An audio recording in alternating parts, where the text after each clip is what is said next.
Aleluya. Diga conmigo, el triunfador. Amén.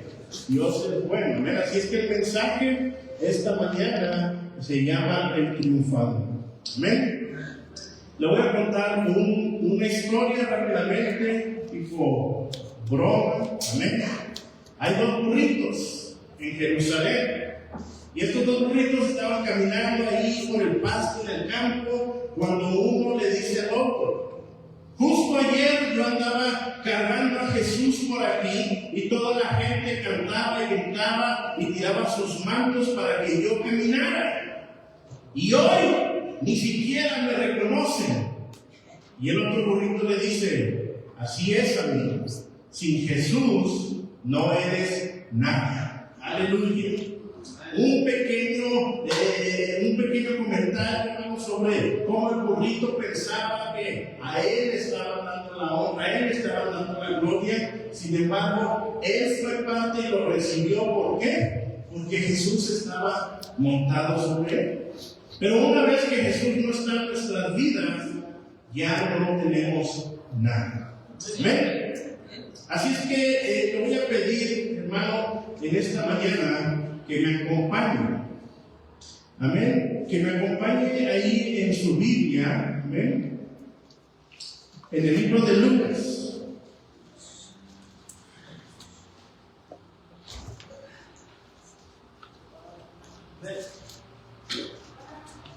Amén. Acompáñenme en el libro de Lucas, capítulo 19. Amén. Cuando esté en el capítulo 19 me da un amén. Vamos a leer a partir del versículo 28. Amén. El título de esta parte del versículo que vamos a leer incluso era titulada como la entrada triunfal. Amén. Una historia muy famosa sobre cómo Jesús entró a Jerusalén una semana antes de que fuera crucificado sobre el burrito. ¿Amén? Pero vamos a leerlo para ahorita compartir la palabra. ¿Amén? ¿Qué está ahí? Aleluya. Dice así la palabra del Señor: habiendo dicho esto, Jesús iba adelante subiendo hacia Jerusalén. Cuando se acercó a Betfagé y a Betania, cerca del monte que se llama de los Olivos, envió a dos de sus discípulos diciéndoles: vayan a la aldea que está enfrente, en la cual al entrar encontrarán un burrito. Amén. Tal vez usted diga pollino, pero es un burrito. Amén. Atado sobre el cual nunca se ha montado nadie. Desátenlo y traigan. Y si alguien les pregunta por qué lo desatan, de esta manera hablarán: porque el Señor lo necesita. Entonces los enviados fueron y lo encontraron como él les había dicho. Mientras desataban el burrito, sus dueños le dijeron: ¿por qué desatan el burrito? Les respondieron: porque el Señor lo necesita. Lo trajeron a Jesús y echando sus mantos sobre el burro, pusieron a Jesús sobre él. Y mientras él iba avanzando, tendían sus mantos por el camino. Y cuando ya se acercaba junto a la bajada del monte de los Olivos, toda la multitud de los discípulos, regocijándose, comenzó a alabar a Dios a gran voz por todas las maravillas que habían visto, diciendo: bendito el Rey que viene en el nombre del Señor, paz en el cielo y gloria en las alturas. Entonces algunos de los fariseos entre la multitud le dijeron: Maestro, reprende a tus discípulos. Pero él respondió: les digo que si estos se callan, las piedras clamarán.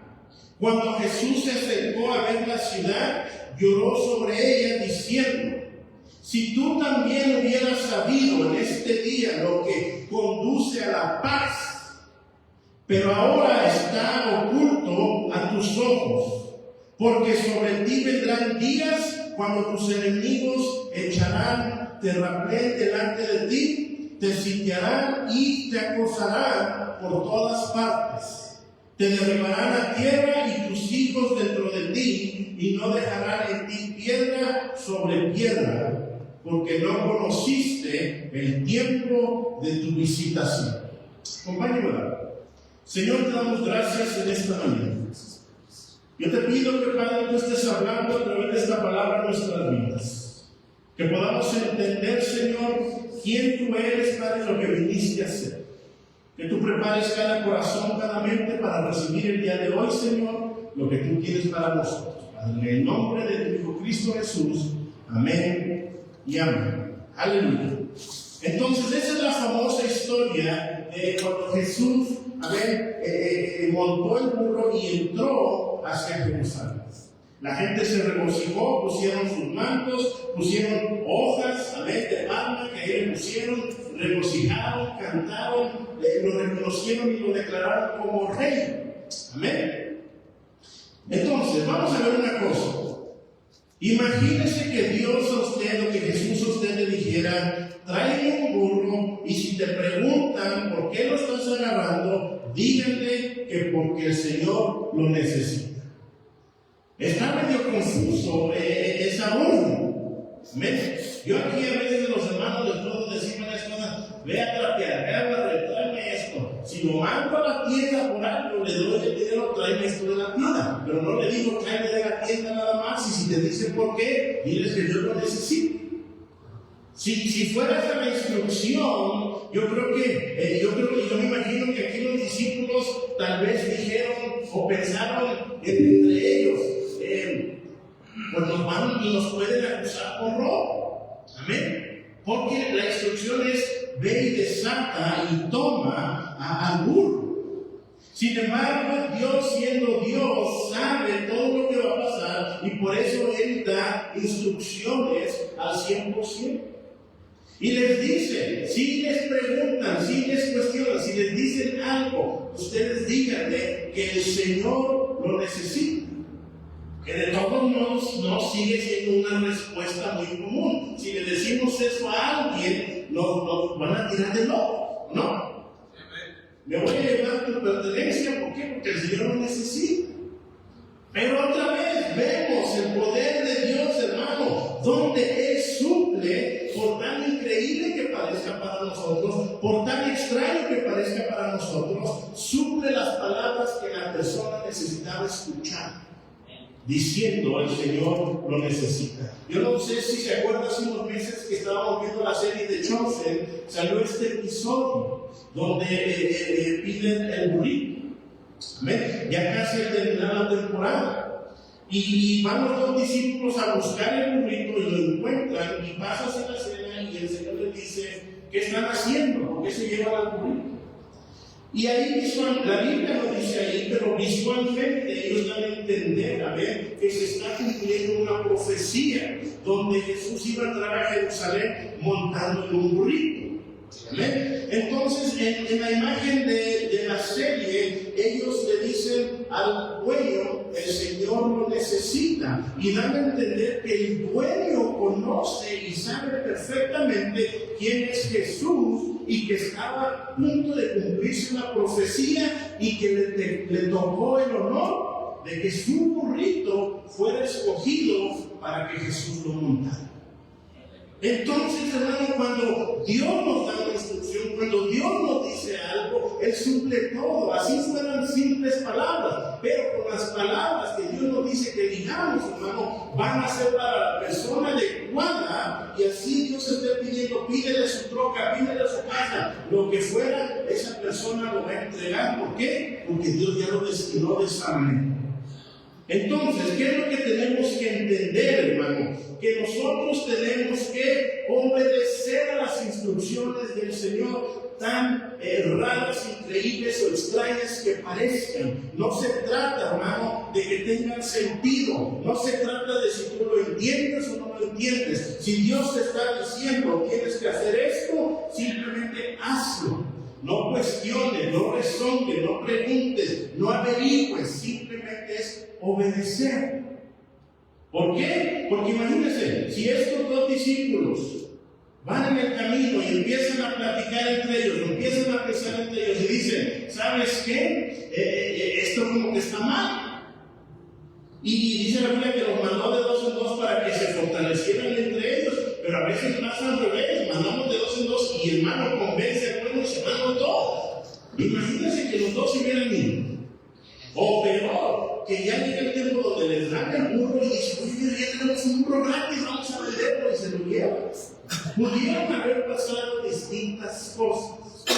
Sin embargo, ¿qué es lo que resalta? Que estos 2 discípulos fueron fieles y obedecieron. No, ni siquiera le preguntaron, Señor, ¿por qué quieres un burro? Simplemente obedecieron y fueron. Tal vez sí pensaron diferentes cosas, no lo dice la Escritura, pero obedecieron y fueron fieles a la instrucción de Jesús. Y a causa de que ellos obedecieron, hermano, fueron parte de la entrada triunfal de Jesús y vieron que la gente lo recibió y lo reconoció como quien era de verdad, el Mesías. Amén. Entonces, vamos a la parte del burro. Cuando usted piensa en un burro, hermano, ¿en qué es en lo que piensa? Cuando pensamos en un burro, tal vez pensemos que es un burro que sirve para trabajos pesados, ¿verdad? Para eso es lo que sirve un burro. Y cuando pensamos en burro, normalmente nosotros lo relacionamos con un animal que no es muy inteligente. ¿A cuántos en la escuela les tocó, o los mismos papás, están bien burros? ¿Sí les han dicho así o no? O se fueron están bien burrote. No les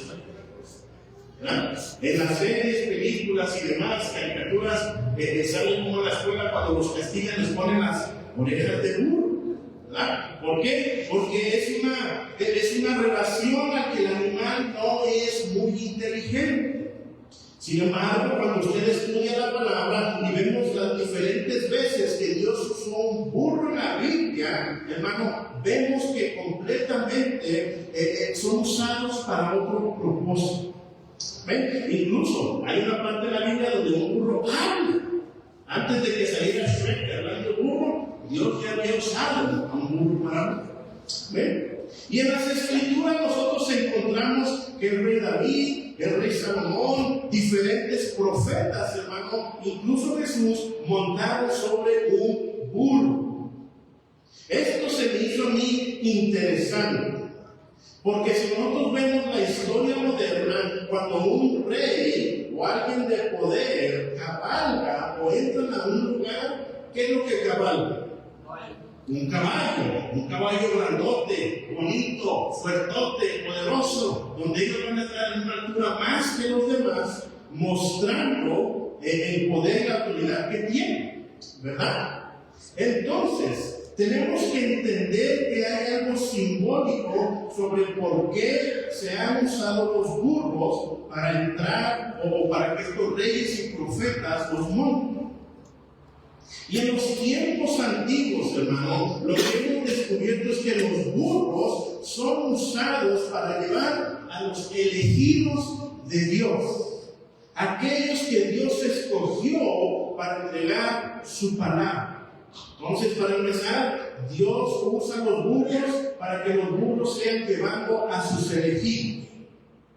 Normalmente, como decimos, los burros son para llevar cargas pesadas, pero hemos visto diferentes partes de la Biblia. Primera de Samuel 16:20 dice que Isaí tomó un burro cargado de pan, un odre de vino y un cabrito, y lo envió a Saúl con su hijo David. El pan no pesa mucho. Entonces, aunque este es un animal de carga pesada, de trabajo duro, hermano, es usado en diferentes partes de la Biblia donde le ponían pan encima y lo llevaban para llevar ese pan. Entonces, el pan, ¿qué significa en la Biblia? El pan es un simbolismo de Jesús.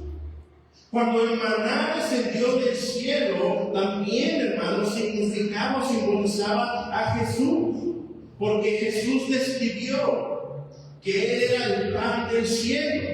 Amén. Que Él era el pan de la vida. Si usted ve Juan 6, 32 y 33, dice, Jesús les dijo, de cierto les digo, no fue Moisés quien les dio el pan del cielo, sino mi Padre quien les da el pan verdadero del cielo, porque el pan de Dios es el pan que baja del cielo y da vida al mundo.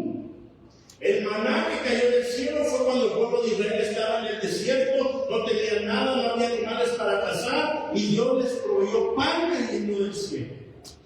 Y Jesús aquí está diciendo que Él, así como descendió el maná del cielo, Él descendió del cielo como pan de vida para nosotros. Entonces podemos ver que el burro lleva el pan, el burro lleva a los reyes, el burro lleva a los profetas y el burro llevó a Dios, a Jesús como el elegido y como el pan de vida para nosotros. Amén. Luego vemos en Juan 6:35 al 40. Entonces Jesús declaró: yo soy el pan de vida. El que a mí viene nunca tendrá hambre, y el que en mí cree nunca tendrá sed. Pero como les dije, me han visto y aún así no creen.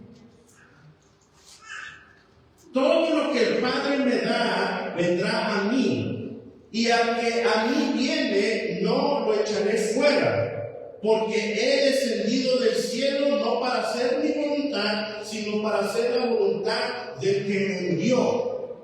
Y esta es la voluntad del que me envió, que no pierda ninguno de los que me ha dado, sino que lo resucite en el día postrero.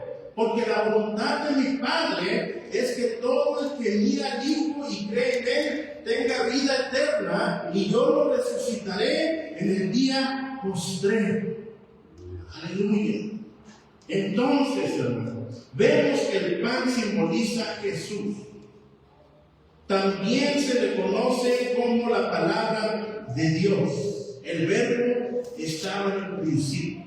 Y la palabra de Dios es que pan. No solo de pan vivirá el hombre, sino de toda palabra que viene de Dios. Amén. Entonces, el burro simboliza un vaso o un instrumento para llevar la palabra de Dios. ¿Quién es la palabra? Es Cristo. ¿Cuál es el mensaje? Él es nuestro Salvador, nuestro Mesías, nuestro Redentor. ¿Y cómo usa Dios para llevar ese mensaje? A través de la historia lo ha hecho en un burro. Por eso, cuando la serie muestra que el hombre dueño del burro entendió que su burro iba a ser usado para que el Mesías lo montara, él lo dio con gusto. En otro evangelio dice que le dijeron: ahorita te lo van a traer de regreso, pero no se lo llevaron. El dueño recuperó su burrito y ahí lo tuvo de regreso, sin ningún problema. Amén. Pero tuvo el privilegio de ser usado para llevar al Rey de Reyes la palabra de vida, que es Cristo Jesús. Amén. Entonces, cuando Jesús pidió que le trajeran un burro, se preparaba para cumplir la profecía. Y los burros en las Escrituras normalmente también representan un símbolo de servicio, de humildad y de paz. Esa parte es clave. Cuando alguien montaba un burro porque era un simbolismo o una señal que venía en paz. Porque si viniera en guerra, si viniera para discutir, viniera sobre un caballo. Pero cuando viene sobre un burro es completamente inofensivo, y lo único que pretende quien monte ese burro es paz. Por eso en el versículo 42 dice: diciendo, si tú también hubieras sabido en este día lo que conduce a la paz, pero ahora estará oculto de tus ojos. Jesús sabía exactamente el simbolismo que significaba ir montado sobre un burrito, que Él era la paz del mundo, que Él iba a traer paz a Jerusalén. Sin embargo, lo rechazaron, y ahora será oculta la paz de los ojos de los judíos. Amén. Y a través de que ellos rechazaron, hermano, a Jesús, han ellos pagado el sufrimiento de ese rechazo. Amén. Jesús pidió un burro porque Él estaba demostrando que Él era la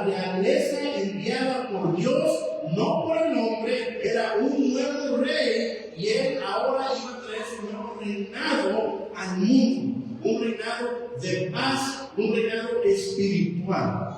Entonces, esta entrada, hermano, todo es simbólico a que Cristo Jesús está tomando autoridad sobre el mundo, autoridad espiritual, y que Él es el Rey, y ahora su poder, su reinado se va a establecer. Amén. Entonces, vemos que la gente empieza a poner sus mantos y que otros cortan ramas para extenderlas y que sobre ellas caminara el burro. Tal vez gente no tenía mantos, pero fueron, cortaron las hojas de la palma, las colocaron, y por poner la rama, la palma, el manto, hermano, era como una alfombra que representaba la victoria y la bondad. Entonces, este rey viene montado en el burro, trayendo paz al mundo, y el camino de mantos y de palmeras que le pusieron simboliza que Él es victorioso y es bondadoso. Amén. Ahora, Él viene caminando esa victoria no para venir a conquistar Jerusalén físicamente, porque lo que pasa en una semana es de que Él es crucificado, pero justo esa crucifixión, su muerte y su resurrección, hermano, es la victoria que Él tuvo. Entonces la palma, los mantos, señalaron el camino para su muerte crucificado, pero esa muerte es su victoria. Amén. Esta demostración fue lo último que Jesús usó para mostrar que Él era el Hijo de Dios. Y como Él sabía, hermano, todo lo que iba a suceder, sabía que lo iban a rechazar, sabía que Jerusalén, hermano, no lo iba a aceptar. Cuando Él estaba en la orilla de la ciudad, hermano, y vio la ciudad, dice que lloró por su perdición. ¿Cuántos de ustedes han llorado por algo? ¿Verdad? Yo creo que todos hemos llorado por algo. Imagínense lo que Cristo Jesús sintió cuando vino a su pueblo elegido, que por miles de años Él ha suplido, Él ha bendecido, Él ha sido fiel, y llega el momento que Él se les presenta y lo rechazan.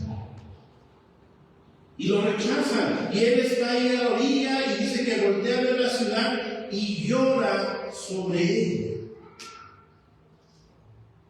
Cuando leemos esto en el griego, la palabra específica que se usa para lloró, se describe como que lloró amargamente, lloró fuertemente, lloró como cuando alguien pierde un ser querido. Yo no sé, yo nada más he visto videos de noticias cuando la gente pierde a alguien, está llorando sobre ellos bien dramáticamente, sea verdad o no sea verdad, no sé, pero yo me imagino que Jesús lloró de esa manera amargamente por la ciudad. ¿Por qué? Porque sabía que ellos lo habían rechazado y estaban ahora destinados a la perdición. Y el versículo del 41 al 44 dice: cuando Jesús se acercó a ver la ciudad, lloró sobre ella diciendo: si tú también hubieras sabido en este día lo que conduce a la paz, pero ahora está oculto a tus ojos, porque sobre ti vendrán días cuando tus enemigos echarán terraplén delante de ti, te sitiarán y te acosarán por todas partes, te derribarán a tierra y tus hijos dentro de ti, y no dejarán en ti piedra sobre piedra, porque tú no conociste el tiempo de tu visitación. Aquí, hermano, Jesús está declarando, hermano, el porvenir de lo que le va a suceder a Jerusalén. Y la destrucción de Jerusalén se cumplió, hermano. Jerusalén ha sido conquistada muchas veces. Y yo creo que usted ha visto videos a veces que sacan Jerusalén, donde están ahí los judíos orando sobre un muro. ¿Amén? Y al lado está un templo, una bola dorada. ¿Amén? Ese templo es de los musulmanes, que ellos vinieron, destruyeron y construyeron su templo sobre el templo judío. Ellos fueron saqueados, fueron derrumbados, fueron exiliados, fueron esclavizados, hermano, muchas veces a causa de que rechazaron a Cristo Jesús como su Mesías. Y todo lo que Jesús dijo llegó a pasarles. Todas las tragedias, hermano, que le ha sucedido a los judíos cuando fue la Segunda Guerra Mundial contra Hitler y los alemanes, ¿a quienes estaban matando? A los judíos. A los judíos les ha ido, hermano, muy mal durante su existencia, siendo el pueblo elegido de Dios. Lo rechazaron y han hasta la fecha pagado las consecuencias. Y los judíos que hoy en día nosotros vemos, hermano, no son los mismos judíos del pasado, ni siquiera siguen las mismas leyes, se han inventado nuevas leyes, han creado, hermano, un nuevo reglas religiosas que les convienen a ellos.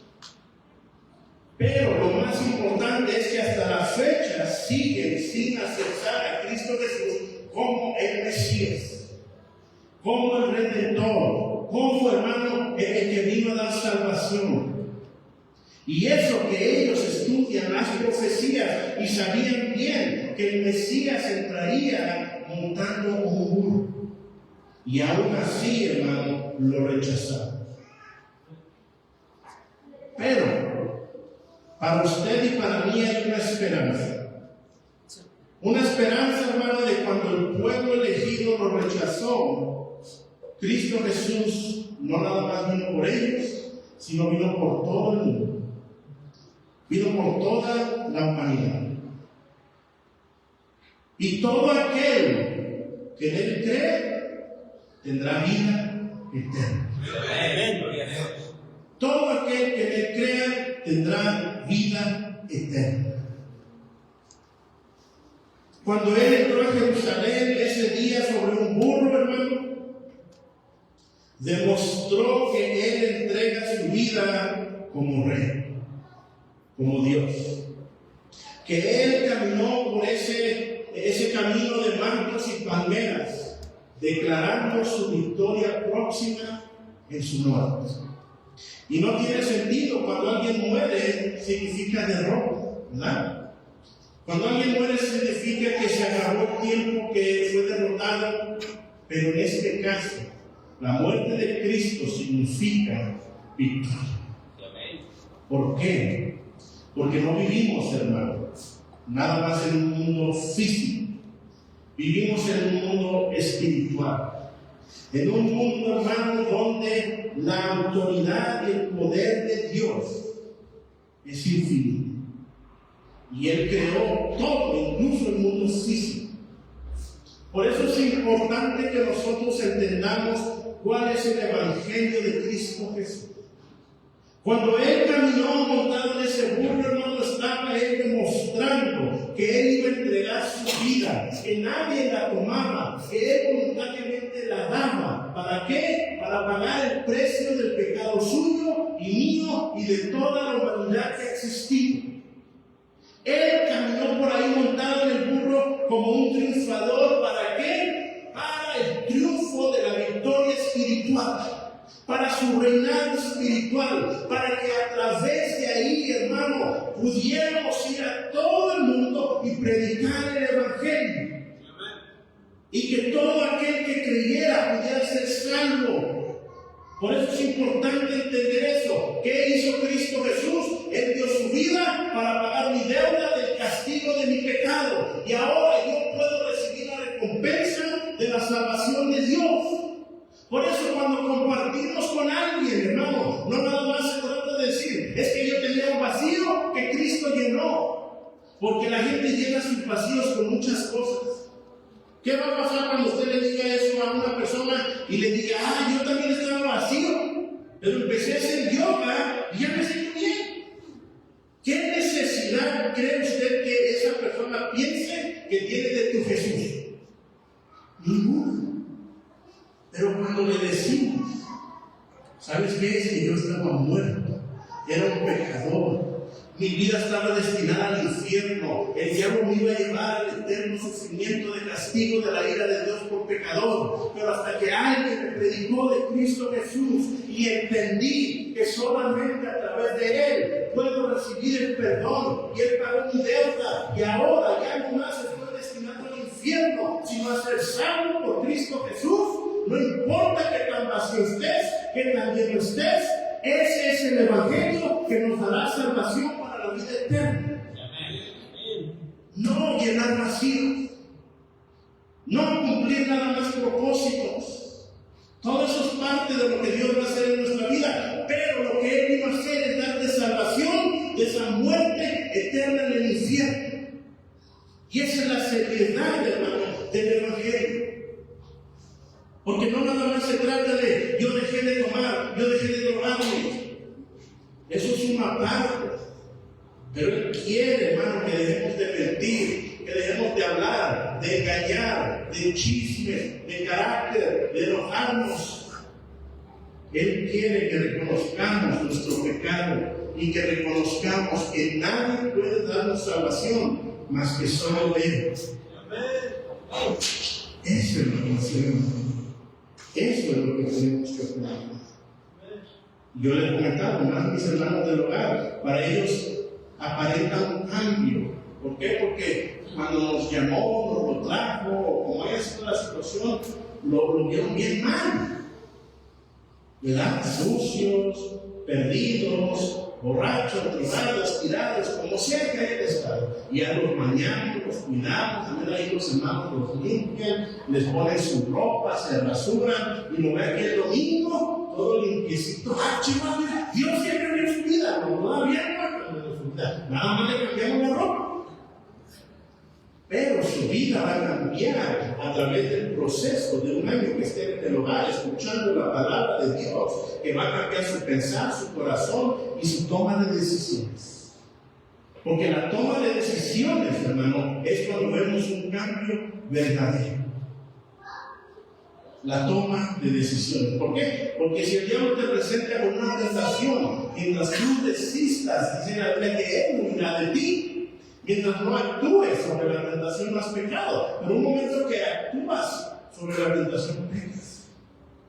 Entonces, cuando veamos los frutos de sus decisiones, de que ya no se quieren ir, de que se están esforzando, de que entienden que todo lo que hacen lo hacen para el Señor y esperarán su recompensa en Cristo en su momento adecuado.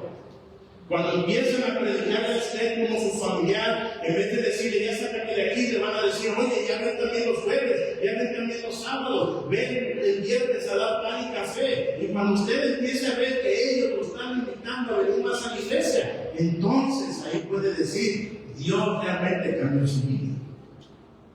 Porque ese fruto se verá, donde lo único que vamos a querer es más de Dios, es darle más tiempo, aunque esté cansado, aunque sienta que no tengo nada, pero cuando le doy a Dios la satisfacción, hermano, de servir, la paz, el ver, hermano, a la familia que viene, gracias a tu esfuerzo y tu intervención de orar, esa es la bendición de Dios. ¿Cuántos quisieran ver aquí a toda su familia?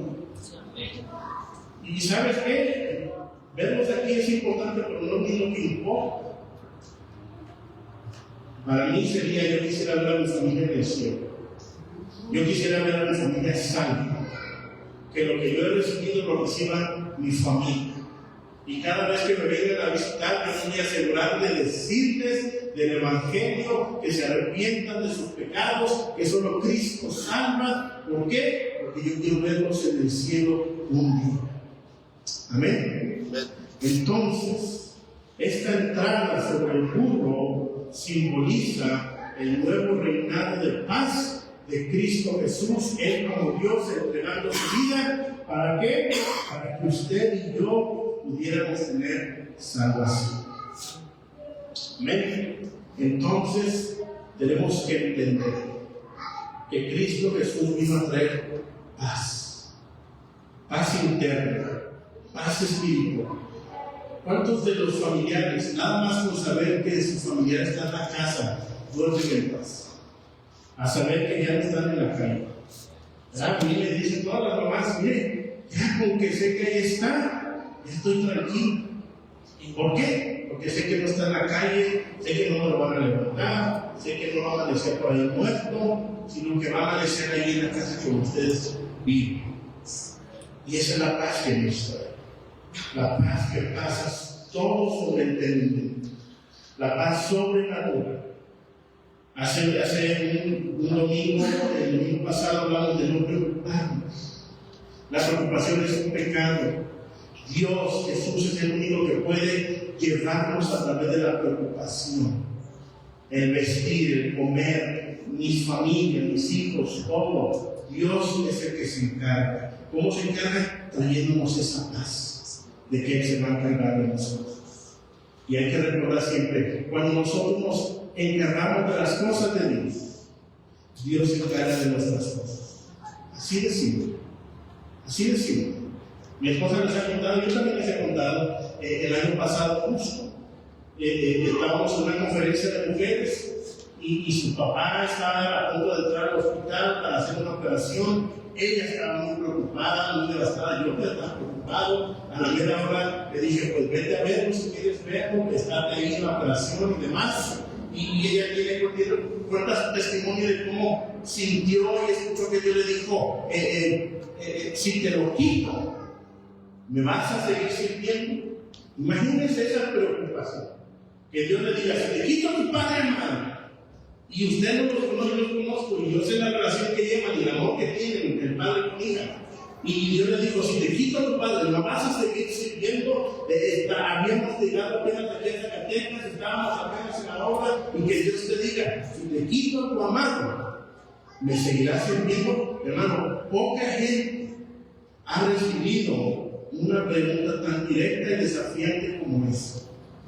Y mi esposa ahí con todo lo que pudo se aferró a Dios y dijo, mira Dios, mientras me asegures que se va contigo, si tú te lo llevas yo te voy a servir. Imagínense llegar a esta respuesta. Pero ella confió en el Señor. Y su papá entró, salió, todo salió bien, y parece que nada ni le pasó, ¿verdad? Que no se comporta, es bien comunista. Y ahí está. Porque cuando nosotros nos ocupamos de las cosas de Dios, Dios se ocupa de nuestras cosas, pero yo tengo que tomar el paso de fe y confiar en Dios. Y así, hermano, Él se ocupará de tu familia, de tus preocupaciones y de lo que te quita sueño y te dará esa paz. Amén. Póngase de pie conmigo esta noche.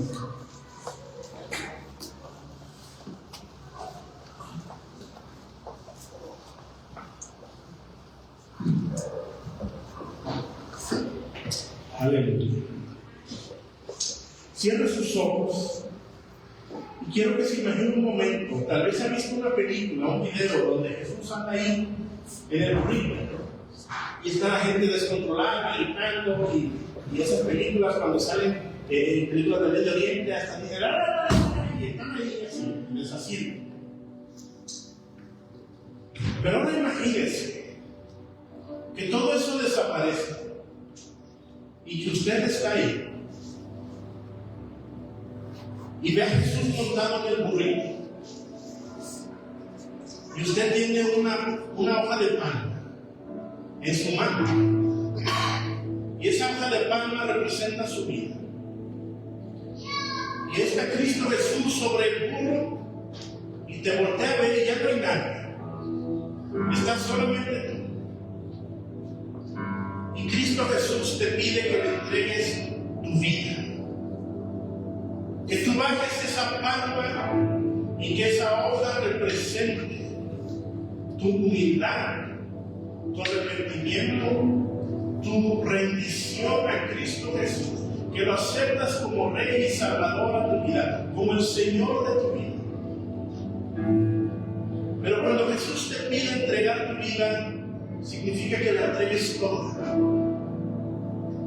Que tú tienes que dejar que Cristo Jesús cambie tu forma de ser, tus pensamientos, tu forma de actuar. Muchos dicen, pero si ya saben que así soy. No, hermano. Cristo puede cambiar tu vida. No tienes que ser así. Ya no tienes que ser igual. Ya no tienes tienes que enojarte, ya no tienes que luchar, ya no tienes que gritar, ya no tienes que preocuparte. Porque Cristo Jesús está ahí. Y aparte de que te pida tu vida, te dice, dame tu vida. Y yo te daré una carga ligera. Esa paz sobrenatural. Tú estás en un punto de tomar una decisión. Si entregarle tu vida a Cristo o seguir por tu camino. El peligro con esto es que Jesús dijo, yo soy el único camino, la única verdad, la única vida. Nadie llega al Padre si no es a través de mí. Si tú decides continuar con tu vida, con tu camino y alejarte del camino de Dios, aunque tú tengas una buena vida aquí, lo único que espera es estar fuera del reino de Cristo cuando venga la muerte. Y todos aquellos que rechazan a Cristo, lo único que les espera es el castigo de la ira de Dios en el infierno. Yo no los condeno, yo nada más le advierto. Esas palabras son palabras de Dios. Pero si tú entregas tu vida y entras en el camino del Señor, dice la Biblia que pequeño es el camino y la puerta estrecha de la salvación y pocos son los que la encuentran, pero aquellos que la encuentran y la crucen, esos serán salvos. Y no importa si tú tengas aquí la peor vida, si sufras, si te vaya de lo peor, al final tendrás la recompensa de Dios y tu salvación y toda, hermano, la paz, felicidad y alegría y gozo del Señor en su presencia. Así es que esta mañana, ahí tú en tu lugar, no quiero que hagas nada más que tú en tus propias palabras le entregues tu vida a Cristo Jesús. Que tú en tus propias palabras le digas, Señor, aquí estoy. Yo he intentado hacerlo a mi manera, yo he intentado seguir mi camino, yo he intentado hacerlo en mis fuerzas y no he podido. He fracasado, he recaído, sigo sufriendo, nada más no me alcanza, no puedo. Pero esta mañana, si las palabras que dice el pastor son reales, si las palabras que dice la Biblia son reales, yo entrego mi vida a ti, rindo mi voluntad ante ti, y que tú de ahora en adelante tomes control de mi vida, que arregles mi vida, que de ahora en adelante tú administres mis decisiones, mis pensamientos. Yo quiero experimentar esa paz de la que habla el pastor, y yo quiero un día ver mi salvación de la que me están predicando. Pero Señor, si yo me rindo a ti también, encárgate de mi familia y de mis asuntos. Y yo te entregaré toda mi vida para que tú hagas con ella como tú decidas. En el nombre de Jesús.